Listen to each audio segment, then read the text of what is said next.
is Scotland, The Drive, with Alan Douglas and Ali Bally. Well, welcome to episode 14, and it's summer. Well, I know. It's fantastic. Look, Well, it has been. sleeves. Has been. It's been a long winter. Has indeed. But it's nice to see the sun shining, and you can get out on the road and really enjoy yourself. What he's really trying to say is, welcome to this edition of Scotland the Drive. It's very good. You sound almost professional there. So we've been driving all sorts of things. I'm not going to even ask you about the Geely. No, we're going to do. That's a month that we'll have had the Geely by the time the next edition comes out. So How That Must Be Obeyed has said we'll do something with it for the next one. Okay, so we'll hear about that at some point in the future. We've got lots of things coming up in this episode, but we'll talk about that in a moment.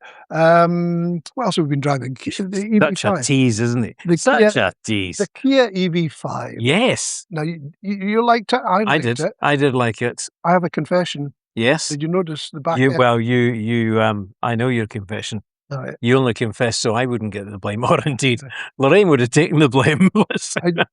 I confess I dinged it. Just a tiny wee ding, but it wasn't really my fault. It was these dipping mirrors. And I was in a car park in, I can't even remember where I was now. It was somewhere in Scotland, and I was reversing in this car park, and these mirrors dipped, and I was getting so annoyed at these mirrors dipping that I wasn't looking at the screen in the middle with a rear view camera, and I reversed into a post. But apart from all that, did you not know that the mirrors on the side, if you just press the button to the middle, then it stops dipping? I know that now. Okay. I didn't know that then. I tried everything. I went right through the menu on the screen, nothing. I got the handbook out, and there it was. So I now know that if I have that issue again, and I'll try not to reverse into something. No, thoroughly enjoyed the car. And with some things that we had to move to a skip, and it came in. It's good for going to the skip. We got that as well. I can't see Kia using that in their advertising. No. Good for a trip to the skip. No, it's all round good. No, it is good. And very economical, or good range, I should say. No, I enjoyed it. Comfortable. Kia really seemed to have got the formula right. Yeah. It's straightforward. It's easy to use. It's user-friendly. You get in and everything's where it should be. And it just drives very well. No, I was very happy with it, apart from dinging the back. But it was just a small ding. Great car to drive. They really have come a long way in the many years since they launched the first. Oh, indeed. Yeah. Absolutely. So, a couple of other things. Do you see the government are not going to put the fuel duty up by 5 pence? What a con that is. What a con. Well, when I heard that, I thought, well, that's good. They're actually responding to the public's desperation at the pumps. So they're not going to introduce the 5 pence increase that they were going to introduce. But then I read more into the detail. You know, they've made half a billion pounds in extra VAT revenue since the Iran war started. So every time the price goes up, they make more money. So they're giving this impression of being generous. Look, we're not going to increase the fuel duty on fuel. That's because we're raking in the cash. VAT. Yeah, absolutely. So, but there are some other good elements, though. Did you see the duty on red diesel, which the farmers use? Yeah. That's been reduced from 10.18 pence a litre to 6.4 pence a litre. So that's good to help cut the costs for farmers. And HGVs, they've cut the excise duty, or they've given a holiday for excise duty for HGVs. Some of these large HGVs are paying anything up to £1,000 in excise duty. So they've given them a holiday, £1. For the next year, you can tax. You pay the excise duty for an LG or an HGV, £1 for the year. I can see the reasoning behind that is that they cannot then, or will claim that they are helping transport costs, which will, of course, bring, as they think, either hold or bring down the prices of things in the shops, for instance. So that may help, but they've been a bit slow. That's my, my criticism of the government is that they've had other things on their mind, or Sir Keir has anyway, and they've just not been acting quick enough for the good of the country. You know what it is? It's all politics. Really? Yeah. That's what it is. Who would have thought? That's what they're all doing. That's what the politicians are doing. They're playing politics. Anyway, the end result is, hopefully, it should make some difference to us. It'd be interesting to see if the price comes down at the pumps. That's another issue. But hopefully, it's not going to go up as much as it would have done in September. So that's good. What else is? Oh yeah, last edition I mentioned I was in Italy and the things that some nice cars. Did you mention that? I did mention it, All right. and we had the Carabinieri car sitting here. This one, by the way, is one of my favourite cars, the Citroen 15 CV, better known as the, I forgot what it's called now, Traction, the Citroen Traction, which Maigret used to drive. For older viewers and listeners, Right. Maigret drove this car. It's a beautiful black saloon with flared wheel arches and lovely. Anyway, that's that. That's that one. But I also mentioned when I was in Italy, Yes. I saw these interesting cars. Apart from a gold Rolls Royce, which was tasteless, to say the completely gold covered Rolls Royce. It was an old one. But there was also a Fiat 500. In fact, a couple of Fiat 500s converted into motorboats. So it was effectively a Fiat 500 sitting there with all the seats and everything, roof off, and an outboard motor in the back. And if you remember the old amphibious car, Amphicar, I think they were called, it kind of looked reminiscent of that, but with a modern take on it. But really interesting cars. So that's what I spent my time doing. Apart from picking up models of Carabinieri cars, I was looking at all the interesting cars. Amazing. That's what I do on holiday. I know. It's sad, actually. It is very sad. Yes. Yeah. Oh, anyway, episode 14, we better get on with it. This is Scotland, the Drive. So what's happening on the roads? Well, did you see that on the M8 in Glasgow? They're possibly going to demolish this flyover. Yeah. I was actually thinking about it today because I was on the M8 coming back from Glasgow, and there were roadworks, the main roadworks that have been there since September, in a certain section of it heading to the airport. Those are off now. They were due to go off on 31st of May. They're off now and it's clear. But I just thought, well, how can anybody who's in charge of the motorway actually get it right? Because they're talking about demolishing this particular section. It's the Woodside Viaduct. Right, okay. And they're planning to put them M74, isn't it? Develop them through the M74, which is already choked. Yeah, but they can't, I'm not, this is not my usual criticism. They can't really get it spot on for everybody because we as motorists, and I'm on the M8 almost 2, 3, 4 times a week. And just as I was driving past on the roadworks, I think it was between junction 15 and 14, they're doing a section still on they're retarring it. And I was watching the guy as we were slowing down, crawling through it.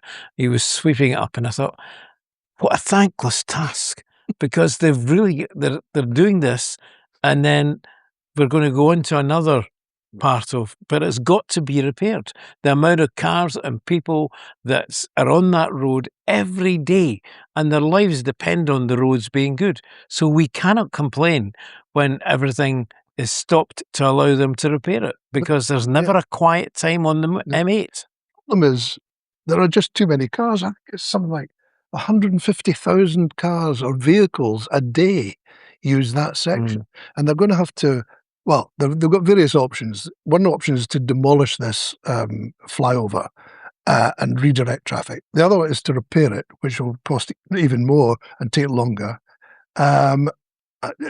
So there's various options, but the one they seem to be going for is to demolish it, which is understandable because it needs something done with it. It's beyond its sell-by date. But money shouldn't come into it.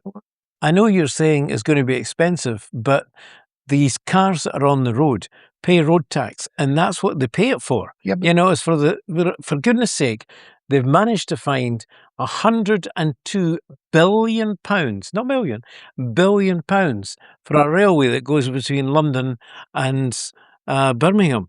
The HS2. The HS2, £102 billion. And the trains are going to be slower. and it's not going to where it was supposed to go in the first place. Apart from that, it's brilliant. It's excellent, isn't it? Hey, let's spend 100. The extra money is just astonishing that they're going to do with this. But this thing about the cost, it's not just the cost, it's the time. It says demolition would cost 125 million and take 1 to 2 years to complete. However, repairing them would cost up to 200 million and take up to 3 years to complete. And the other option, the most expensive option, would be to replace them completely. That would take up to 500 million and take 4 years. It's the major artery route through Glasgow. We don't have a bypass or whatever going through it. It's the motorway, and that's the way Glasgow is set up. And the more the councillors or whoever make the decisions, the more longer that they leave it, the costs are going to go up I and know, up. but I do actually have some sympathy for them. Absolutely. Because it's a difficult situation, but hey, that's what they're there for. They've got to come up with solutions. So that's why you get paid the big bucks. That's what you say. Yeah, okay. Right. Well, while cars are on the move, did you see there were some figures about speeding? It's quite detailed figures, and I won't bore you with all the detail. Oh, good. But the A9 understandably is one of the worst. On the A9 to Perth, the A9 Perth to Stirling Road, not even the bit to Inverness, 12,990 motorists were clocked speeding between 2023 and March this year. That's because it's a target road. The speed vans are there. They've got overhead cameras there. They've got police hiding up lanes with hairdryers pointing out at you. So that they know that it's then again that's money that's going into the coffers. You're very cynical today, aren't you? Well, you're very cynical all the anyway, time. yeah, absolutely. Yeah. Between Perth and Inverness, the average speed cameras caught out hundreds of drivers. A total of 975 motorists were reported. 2,024 were dealt with through a fixed penalty. So it goes on. But you're right. I mean, it's is speeding getting worse, or is it just the technology is catching more? I think inevitably where you put the cameras and where you put the technology, you're going to catch speeders.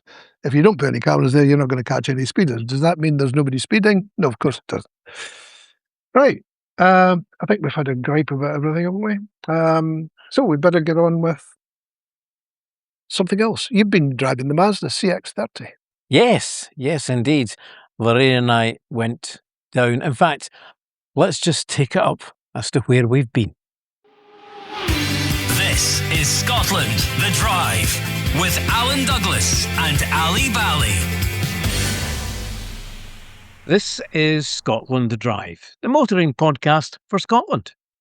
Well, for Lorraine and I, it was a bit of a trip down memory lane. We've been down these roads before, but off to the Scottish borders we went for the first drive of the Mazda CX-5. Yes, it was the UK launch. It was, and it was also to demonstrate the potential role that sustainable fuels can play in reducing greenhouse gas emissions when used as alternatives to fossil fuels. The launch cars were powered by 100% second-generation biofuel with no fossil fuel at all. So very, very clean. Yeah, and this was to show there is an alternative to electric cars. Yes. Absolutely, yeah. The all-new Mazda CX-5 is powered by a 2.5-litre E Skyactiv G141 PS petrol engine. And yes, as you probably guessed, that replaces the previous 2-litre base unit. So, what do you think of the performance, Lorraine? The performance, I enjoyed driving the car. I was on some fantastic roads. Very, very smooth. Except I found the gearbox was just a little bit noisy in the low gears. Mm-hmm. I think the word I used was clunky. Clunky, yeah. Clunky in places. It wasn't as smooth as I'd had before, but I didn't know whether it was just that particular vehicle. But I got used to it, and Yes. And once it's cruising, it was absolutely lovely to drive. Very comfortable. The interior is gorgeous. It's very modern, very, very comfortable, easy to drive, and outside the exterior is gorgeous. It's just an attractive looking car. It's as simple as really, that. Really is. Remember when they first brought out that specific red colour? Yeah. I remember Graham Fudge, who's the PR director, telling me in the paint shop way abroad somewhere, that he'd been talking to the technical paint guy for years, saying, "Oh, you really need to get this colour." And one day he walked in when he went across, and they said, "We've got it," and it's just stunning. So that was on quite a few of the vehicles, and so was the new blue colour as well, which is rather nice. It was a reasonable day as well when we were there. So the sunlight was just bouncing off the colours, making them even more attractive. So yes, I love the car. Really did love it. I think we were both pleasantly surprised with the price. Oh, certainly was. Just over £51,500. Hmm. Pretty good. That's pretty good. Very, very attractive for young families, I would have thought. A good start indeed. I think, as I say, both pleasant surprised, not only with the car, but with the price as well, Yep. which was superb. Yeah. So would you go for one again? Would you hand it to you? You would say, yes, please? Yes, but I am a Mazda fan, as you know, and although I do like that one, I probably would go for a different Mazda. Really? Yeah. MX-5, you know, I still think I'm young. You're still kidding yourself on, yeah, I know. Well, I found out more about the car and the brand when I caught up with Mazda UK Managing Director, Jeremy Thompson. Mazda CX-5, we've been on the launch of today. Managing Director Jeremy Thompson is with us. Thank you very much indeed for dragging yourself away from all your guests. My pleasure. And there, I know I rescued you really. We're talking about the third generation really of this car, isn't it? It's been great success for you. Yeah, it's tremendous. I was involved in the launch of the original in 2012, and I don't think we quite realised how successful it was going to be, or that we were launching a car into an SUV segment that was just taking off back then. You know, it was only a small proportion of total cars. Now it's the majority of everything we buy, and the car continues to be incredibly successful. We've got a loyal bunch of customers who are looking forward to this new car. So what are you going to do, or what have you done to make sure that loyal set of customers come back to you? Communication, so to let them know there is something coming, because we've had no CX-5s available since January, so there is a 6-month gap till the new one comes.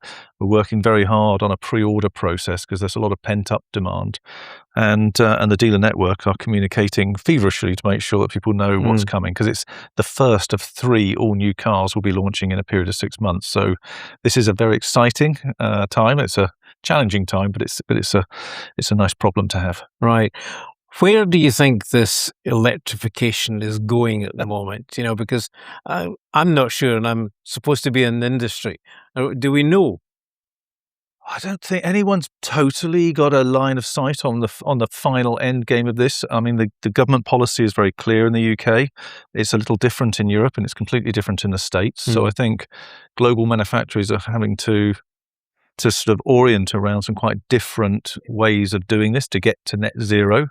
But the UK is very clear that by 2030 it will be the end of combustion engines, and by 2035 the end of hybrid, and then it'll be 100% electric if the current expectations continue. But the government is reviewing that and is expected to respond with its thoughts on how what's called the ZEV mandate, or even more specifically the Vehicle Emission Trading Scheme legislation, will evolve.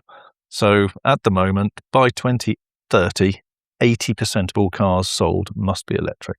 Does that bring a manufacturer and an MD like you, do you have some fears over that? Because, you know, the way this country is going at the moment, the way it's going, we just may have a different government in 6 months, 3 months' time, and the whole thing can change. It definitely can change. It might change under this government, but the reality is, I think that the trajectory is sort of accepted by everybody. The speed of it is the question, because today around 23-24% of people are buying pure battery electric, but the government target this year is 33%. So there is a gap to close, and we're all working hard on that. Indeed, Mazda's part of that. Will be introducing 2 fully battery electric cars later this summer. Talk about them in a few seconds, but going back to the model that we're talking about, the CX-5, tell us what is different about it then. So conversely, from the BEVs, battery electric vehicles, this one is launching purely as a combustion engine car, and 4/5 of private buyers are buying non-battery electric. So, we are launching this car into the volume opportunity, and a lot of customers, choose some form of combustion engine. So it's the perfect car in that respect. It's also substantially updated. So, we see a car that is different in every way, but very familiar to people who already own the car, and at a similar price to the outgoing model. So there's a lot to explore with it. Yeah, I must admit, driving it today, I was surprised at the price because I was expecting it to be more. It's a competitive market, and when you couple it with strong residual values, it does make for an attractive proposition for customers. But we're in a cost of living crisis, so we need to make sure that we have sensible expectations of what the car can achieve. Moving on to what else we can expect this year from Mazda then. Yeah, so the next one, in a matter of just a month, will be the launch of the Mazda 6e. So that's a hatchback, which is quite unusual in the EV sector, which is almost all big SUVs. We're going to continue the Mazda 6 that's been going since 2002. I was part of the launch of that one as well, and one of our most successful car lines. So a 5-door hatch with a battery electric engine, and has just won in the last couple of months the Global Design Award. Out of all manufacturers globally, this one car has won the Global Design Award, and we're a 2% manufacturer in terms of sales, so that's a tremendous accolade. And also, one of the things that you really need to differentiate yourself in the battery electric world is on design and style. Because everything else can be quite similar. We've got both design and style and a history that goes back 20 years with the Mazda 6. So I'm really excited to launch that car. I think it's a very exciting car. And then that'll be followed by the same powertrain, but in an SUV variant called the CX-6e. And that comes out in November. Busy time for Mazda then. It's the best time. Best time to keep busy. It really is. Another winner, as they say, for Mazda. If I thought it was getting boring in the past, it's got a lot more interesting. Jeremy, thank you very much My indeed. pleasure. Thank My you. pleasure. Scotland the Drive with Alan Douglas and Ali Bally. So there we have it, the new one from Mazda. Thank you very much indeed to Jeremy Thompson, Managing Director of Mazda UK. We got all the top guys here, on Scotland Drive. Just to mention also, thank you very much indeed if you subscribed. I was mentioning on the last edition that we would like if you could just hit the subscribe button. And we were looking for one person to win one of our new mugs.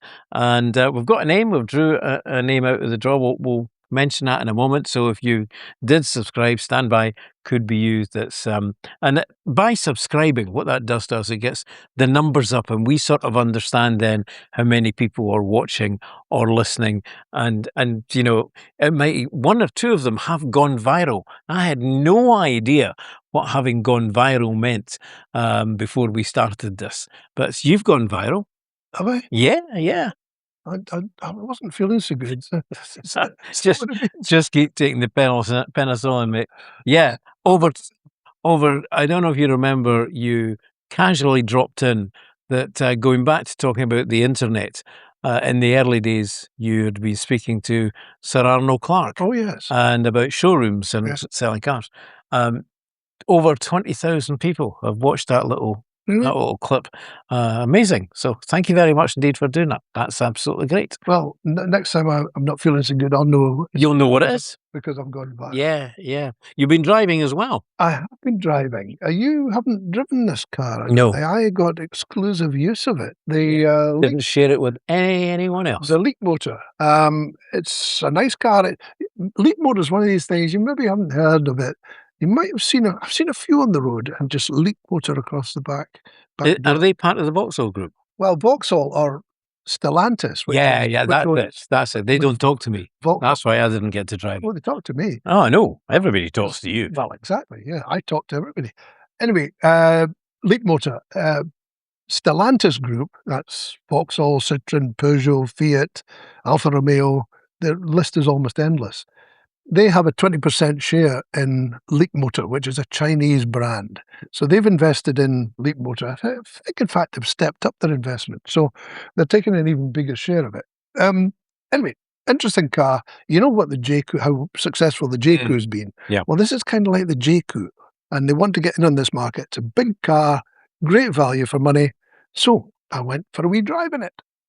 Scotland the Drive with Alan Douglas and Ali Bally. This is the Leapmotor, and it's a big car. Just take a look at the boot.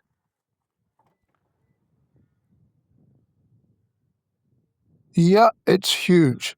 Not just that, but look at the passenger space. The rear passenger space is pretty sizable as well. So there's lots of room in there. And if you look at the front, there's lots of space in the front as well. And what's noticeable is there are a lack of buttons and controls. There's virtually nothing apart from the wiper control on the left stalk and the gear change on the right stalk. Everything else is controlled through the central screen. And that's okay, except it's an awful lot of hassle. Even changing the angle of the door mirrors has to be done through the screen. The driver has his own display, where you've got the speed on the front there. So that's quite good, apart from the Tesla. The Tesla, everything has to be done through the central screen, and I don't like that. But that's it. And all you have to do to start up is take the credit card ignition card, you place it in the central spot there, you select drive on here, and away you go. And that's basically it. You use the same card to lock and unlock the car. So when you're finished, you just hold it against there, and the door mirror retracts, and the car is locked. Now, that's all very well, but it means that you have to go through the menu to cancel all the safety features, the active safety, automatic emergency braking. Yes, I want to cancel that. Lane departure. Yes, I want to cancel that. Forward collision warning. Yes, I'll cancel that. Well, if it'll let me cancel it. Yes. Even the distraction warning. That's when it tells you off if you haven't been paying attention.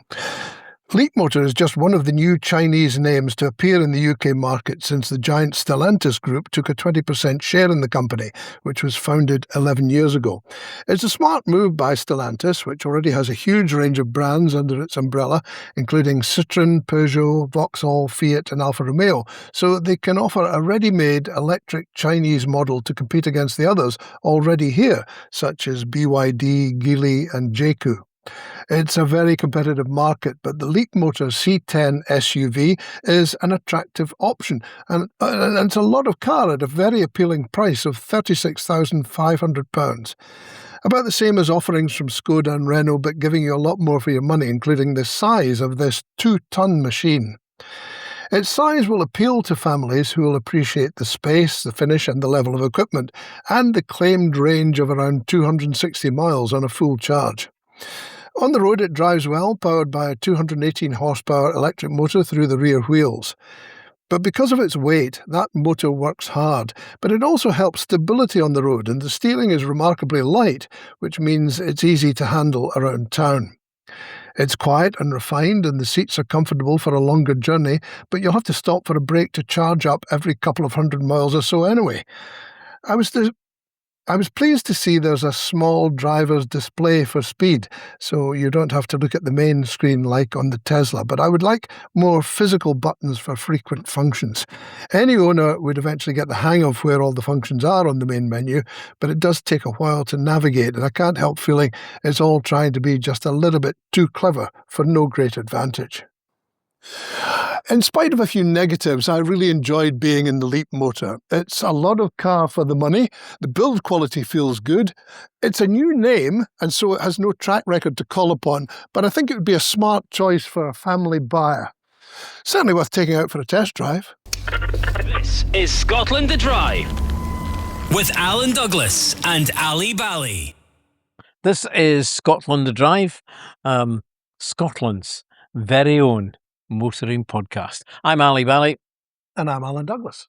Now, last week, I did ask you if you would like one of these mugs just to hit subscribe. So, the winner coming out is Graham Wilson. Graham, thank you very much indeed for subscribing. Now, we don't obviously have an address for you because that's the way it works. So please email us and I'll get it sent out to you. All right. So once again, congratulations. Graham Wilson was the one that came out of the subscriber hat.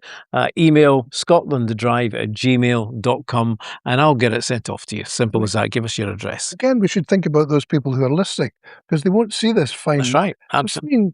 One China mug that There doesn't seem to be any inscription on the bottom, but it's fine. Bone china mug, Scotland the Drive, a new motoring. Well, it's not quite. Well, it's reasonably new. With Ali Bally and Alan Douglas. So it's a fine mug. It looks robust, feels robust. Should serve them well. And that was Alan Douglas's attempt at painting a picture for you if you're not listening, not watching on YouTube. It gets far too technical for us. Right. Listening or watching. We've got a real problem, yeah. But please do subscribe and we'll do the same again for the next edition. So once again, Graham Wilson came out of the draw. Graham, send me your address. My email address or our email address again is scotlandthedrive@gmail.com. This is Scotland, the Drive, my first car. When we're just winding up the last edition, we did say on the next edition, telling us about their first car will be Lorraine. Oh, yeah. Some people presumed we were talking about Lorraine Kelly. I thought we were. Well, she didn't, because she hasn't turned up. Seemingly, Rosie's got her babysitting. So we'll catch up with her some other time, but we have our own Lorraine from Lorraine's Lane and all that type stuff. Lorraine. Yeah. The Lorraine. That's it. The Lorraine. Not the Queen of TV. No. But the Lorraine. The Lorraine. Hi, Lorraine. It's Lynn. Hey, good evening. Evening. Some people might be Good watching this in afternoon. the morning. Good morning. Whenever That's you're it. listening. That's it. Yeah. Okay. So, your first car, is it an interesting one? Well, my first car wasn't actually belonging to me. It was my uncle's car. He used it one day a week and he gave it to me for the other 6 days of the week. Because I was a very pretentious 17-year-old, I was determined to take my car to school. So I took the car to school Monday to Friday. No, Monday. He had it on a Wednesday, so I had it Monday, Tuesday, Thursday, Friday. And I was delighted to take my car into the playground and park it beside the teachers. Thought I was Archie, so to speak. It was a 1972 green Ford Escort. Very nice. And You my had a uncle- license. You had a license, presumably, did you? Well, I did, but the day after I passed my test, I bumped my uncle's car in the car park in the Wellgate. And I did admit it. I didn't tell him. Somebody else had done it. But what's Actually, even more interesting than you bumping the car is just what you've been telling us means that you were still at school when you were 17. Because I thought 17-year-olds were at school because they were brainy, you know? I got kicked out when I was 14. She was held back for a few years. The first car I wanted to buy, again, because I thought I was something special, was a Fiat X19. I loved it. It was green. It was sporty. And I thought, that's the car for me. And I was buying it from a relative. So I thought, he won't do me out of any money. He'll be absolutely fine. So we agreed a price and I had the money. And then I discovered that the insurance on a Fiat X19 for a 17-year-old was more expensive than the car was. I can't remember the price. Say the car cost me £1,500. The insurance was about £3,000 or something, going back to the late 70s. So I quickly said to this relative, I don't want your car anymore. I was gutted. I was absolutely gutted because I wanted that Fiat X19 so badly. I ended up with a Morris Marina. Lovely car. Not quite the same. Yes, Quite the same as a Fiat X19. That's a number of years that you have been motoring. What would you say is your favourite car that you've had? Not that you've driven, that you've actually owned yourself. Oh, that's a hard. Probably the Jaguar X-Type. All I right. would say. Yeah. Yep. Jaguar X-Type. I thought she was going to say Jaguar E-Type. No, there was a time that there were something like 12 members of the Scottish Motor Writers Association who all owned their own money. We'd all spent it. 12 of us all had, and I was one of them, all had Jaguar X-Types. It was Presumably you got a deal on no, it. not at all. We Really? just, and it was only because we were sitting one day talking about cars and And I said, well, I bought a Jag. And then Ian Lamb says, well, I bought one. And then there was just, it went on. Graham Giles. Graham Giles Yeah. as well. Yeah. Graham Giles. Yeah, all the names. Right. So, of all the other cars that you've driven, though, because you drive a lot of cars, you drive almost as many cars as we do. More than I ever get into. Yeah, well, that's right. So, of all those cars, is there one that sticks out? Well, the one that stuck out was the one that you bought. Oh, gosh, That what was just a couple of weeks ago. What was the one where I reversed into the police car? Yeah, that was quite the Chrysler one in Portugal. Where were you on that one? Portugal. Portugal, that's Oh, right. well, that doesn't count. That was a Chrysler. The PT Cruiser. It was a PT Oh, that's Cruiser. right. Yeah, the PT Cruiser. Myself and another lady driver were having terrible time because the sat-nav was very new then. We were lost and reversed right into a police car. And were the police in the car at the time?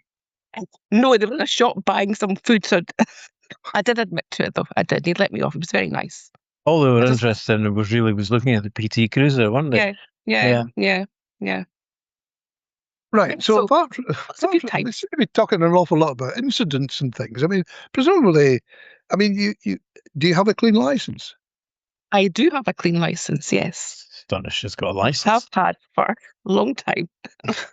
But you haven't got an accident-free record. I did until recently, yeah. And that was my fault. I can't sit back and say it was somebody else's fault this time because it was actually my fault. So don't say any more in case you incriminate yourself with the other driver.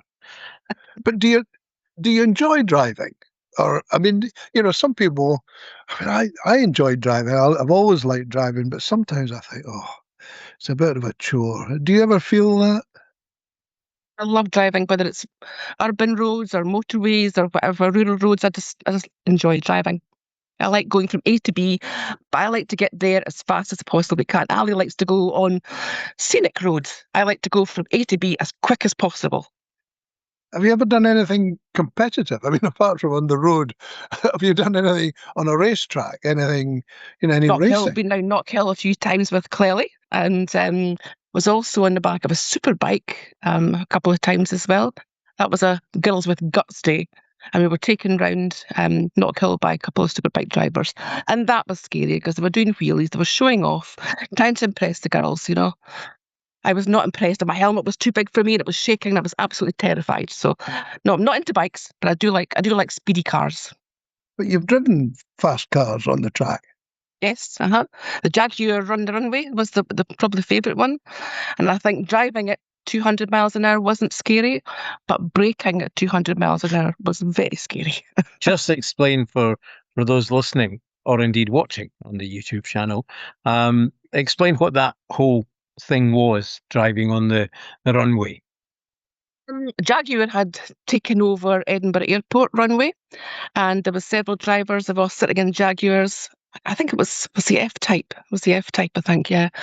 And we just had to put the foot down, get as fast as you can from here to B, and that was enjoyable, but not as enjoyable as having to take the Range Rover into the body of a Boeing 747. That was just going through my mind. Ultimate. That must be the ultimate experience, I think. That was amazing. They had the, as if you're going up the steps. Yeah. I did that one. Yeah. Down in the Cotswolds, wasn't it? Yeah. Absolutely astonishing that when you drive up the steps and then they say turn left. Turn left, and the whole plane is empty, the seats, everything's been ripped out, and you drove the car down to the other end and come down the other side of the steps. Yeah. It's amazing. Anyway, thank you very much for filling in those few moments. The last memorable thing for me was the original Evoque launch was in Liverpool. The global launch was in Liverpool. And I was driving and put the window down, and the guy's telling you, do this, do that, turn left, turn right. So you're driving into the Mersey. So I had to drive into the Mersey and then out again. Unfortunately, I didn't put my window back up once I hit the water. So the water all came into the cabin. That wasn't a pleasant experience. But we've had fun driving various different cars, and I feel very privileged to have done so. Lorraine's story of Lorraine on the Mersey. Yeah, well, thanks for stepping. Yeah, that's very good of you. Yeah, we'll have a word with Lorraine, but available. We'll have a word with the other Lorraine and tell her off. And but thanks for stepping in. No problem. Goodbye. Thank you, guys. Alan Douglas and Ali Bally. This is Scotland the Drive. So that was the Lorraine, not the TV queen or the queen of TV. That we had expected. Yeah, but But- Lorraine Kelly, we hope will be here sometime soon, Sometime soon. if she remembers to come and Lift. see us. Right, some other issues. You've been getting into, well, I was going to say getting your knickers in a twist, but you've been getting irate about potholes like the rest. Yeah, well, just the way that nobody is accepting responsibility. And I go back to what I was talking about a few moments ago there about the money that's being spent on HS2. They can find £102 billion for this. But we in Scotland, where is our money going? That is my question. I'm not pointing at anyone. I'm asking a genuine question. We're paying exceptional taxes. We pay road tax. We're paying over the odds, and yet those in official places seem to like to pass the buck. If you talk about potholes, and it is a serious issue in Scotland, if you talk to an MSP about potholes, they're very quick to say, yeah, that's a local government issue. And then if you speak to a local councillor about potholes, they say, yeah, well, we're not getting enough money from national government. Now, many a council are saying this. It's not just the one council. They're all coming back and saying, we are not being given enough funds. So what I'm asking now is, I'd like you to send us photographs of potholes in your area.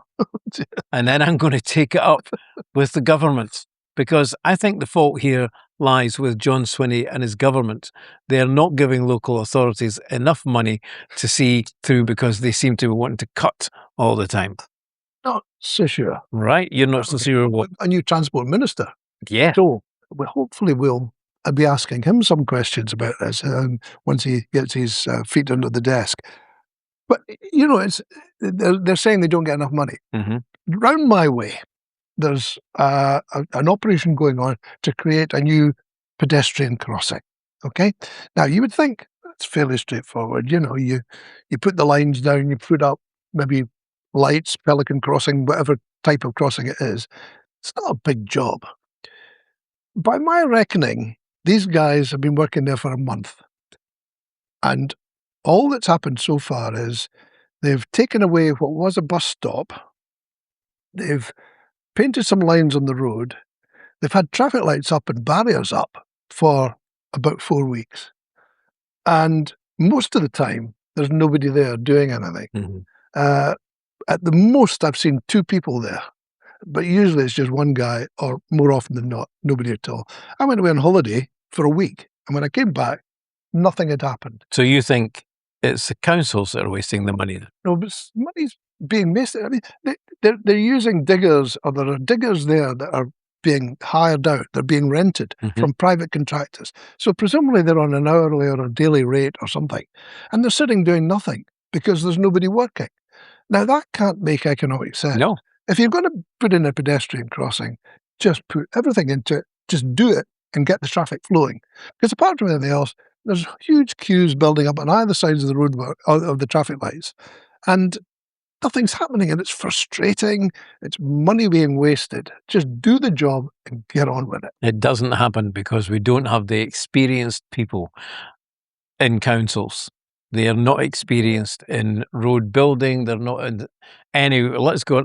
Let's just kick it off by asking, if you've got a favourite pothole in your area, send it in, please. My favourite pothole. Exactly, Yeah, my favourite pothole. Let's find out where they are. Send them in, email them in, your photographs, to scotlandthedrive@gmail.com. Now, here's another example. At Inverness, do you know the Rigmore interchange on the A9? Yes, got it. Very busy road. Yeah.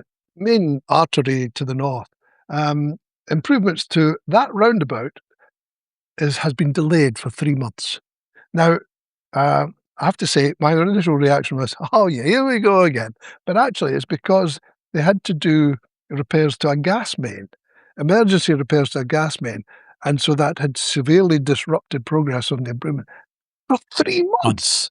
If it's an emergency repair, surely it should be done quickly. I mean, by its very nature. Anyway, it's going to cause even more delays for people travelling north or south through the Rigmore interchange at Inverness. So you have my sympathy. There you are. There we go.